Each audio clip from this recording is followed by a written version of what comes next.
So we got the 1093 spoilers, and we are definitely seeing Gear 5 Luffy versus Kizaru in this chapter, along with like another pretty exciting fight. But before we get into it, let me just quickly go over what had happened in the previous chapter, because that's directly going into what we're going to be talking about in these spoilers. So we saw Kuma finally make it to Mary Joie and like started attacking the soldiers and whatnot until Aki Inu encountered him and attacked him as well. In my opinion, there's like implications here that there's some kind of affiliation or backstory involved with Kuma and Aki Inu and Bonnie and even Kizaru as well, because Kizaru tells Bonnie in the previous chapter when he sees her that like, I'd rather not hurt any acquaintances outside of my mission parameters. So I guess they all do have some kind of background together, possibly like whatever Kuma did in the past. So that may or may not be a thing. But we also saw Kizaru fight against Gear 4 Luffy and kick him through the Vega Force 1 robot that wound up dropping the Sunny. And after that, Kizaru was able to make his way into the control tower where Vegapunk was, and he was about to take him out, you know, because that's like his whole mission coming here in the first place. But before he can, Luffy comes back through the ceiling in Gear 5 and grabs Kizaru. And he's all damaged and whatnot because Kizaru knocked him through the barrier. Like when he kicked him, he went through it, which damaged him, but then he had to come back in, which damaged him again. So now coming into this chapter, Luffy prepares to throw Kizaru away. Atlas prepares to go to the lower area to change Kizaru's orders to the Pacifista, and Vegapunk goes with Atlas to the lower area, and Sanji decides to go with them too. So it says Luffy prepares to throw Kizaru. Like, I guess it's gonna take a couple panels or pages to do this. I mean, he does eventually do it, and we will talk about it in these spoilers, but it's just funny how it's like being prepared and then it has to happen after a few sequence of events. But also Atlas going to the lower area to change Kizaru's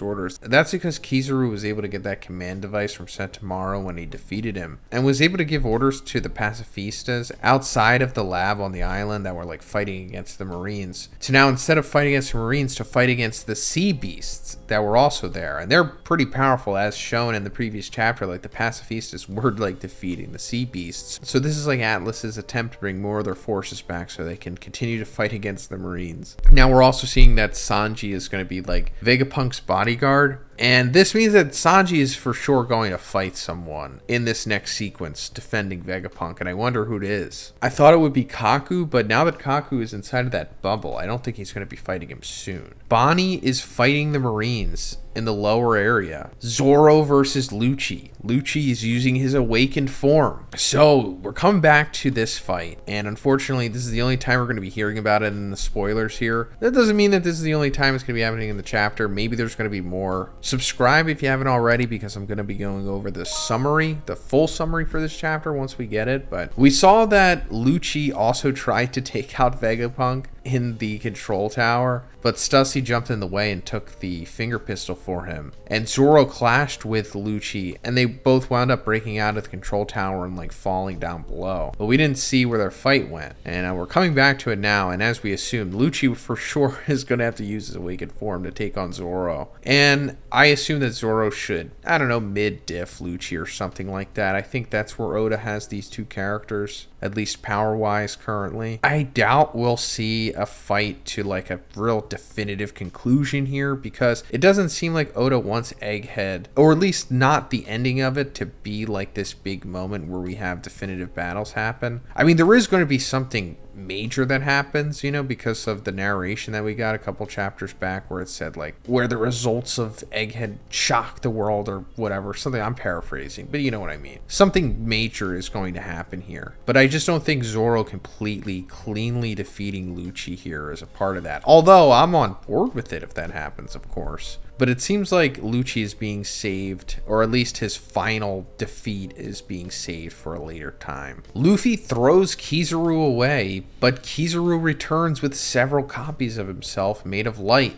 and attacks Luffy. So yeah, now we're getting into Gear 5 Luffy versus Kizaru, and he is being thrown away. Maybe Luffy trying to throw him through the barrier the way that Kizaru kicked Luffy through it. But Kizaru's returning with several copies of himself. This is pretty cool, like a Kagebushin no Jutsu, but of course Kizaru's able to do this with his light Logia ability. And it's surprising that we haven't seen more of this, like more Devil Fruit users like use this clone attack, since seemingly a lot of them could do it on paper. Maybe it's hard to do or something. Kizaru prepares to attack the vacuum missile transfer tube while Vegapunk, Sanji, and Atlas are in it. Luffy arrives in time to receive Kizaru's attack himself, and the rest reach the lower area, and Atlas changes Kizaru's orders. So this is where we saw Vegapunk and Atlas and Sanji going to change the orders for the Pacifista when they were leaving the control tower, and this is how dedicated Kizaru is to his job here. Like, just fighting Gear 5 Luffy, the guy who defeated Kaido, and still has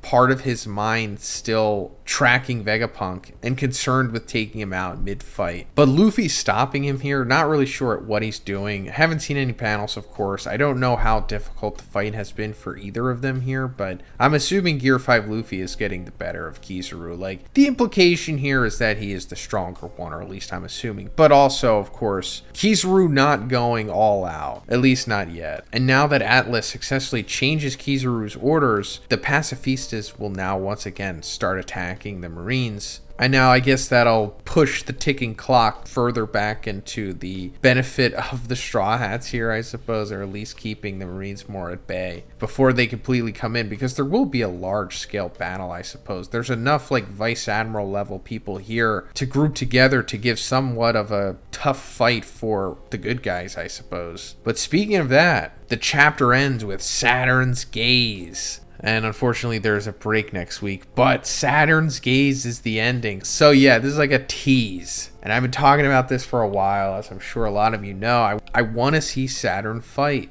This is one of the Gorosei members who has come to Egghead. First time we've seen Gorosei do really anything besides just sit down and talk or stand in that room. And one of the popular theories around Saturn is that he might have a mythical Zoan devil fruit, like a mythical bison or something like that. And now that we know that the Gorosei are pretty much powerful, I think back at the Reverie, when we saw them fight against Sabo, I think that proved that they were. And considering how this chapter is ending, especially with us seeing Luffy already fighting Kizaru and Lucci already fighting Zoro, this for sure means that Saturn is going to fight. I mean, come on. Why else would he be here? I mean, I'm sure in story he is here to make sure that the Seraphim's Pacifistas are able to come with them. You know, it's like a major contingency because the Gorosei are the final authority over all of them. So worst case scenario, Saturn can just, you know, vocally command them if it came to that. Which I think he will for sure at some point. But he's going to fight. At least someone powerful at least once. It could be Sanji, since Sanji is with Vegapunk right now, and they did just successfully change the orders to have the Pacifistas fight against the Sea Beast again. So maybe this is when Saturn comes in. Maybe Sanji jobs to Saturn. That would be fascinating. But don't forget, guys, Sanji is not above jobbing to a big villain. Like, he's done it in a few arcs now. And I know that he's received his most significant power up in Wano, and he is ridiculously overpowered right now, but that could have just been lulling us into a false sense of security. And it just shows us that, like, yeah, Saturn is him. And then Saturn once again gives the command for the Pacifistas to attack the Sea Beast, or attack, I don't know, the Straw Hats or whatever eventually. Really excited to see what happens with this, but let me know what you guys think about this chapter in the comments, and if you liked the video, please give it a like and please subscribe if you haven't already. Have a great day, and I'll see you in the next one.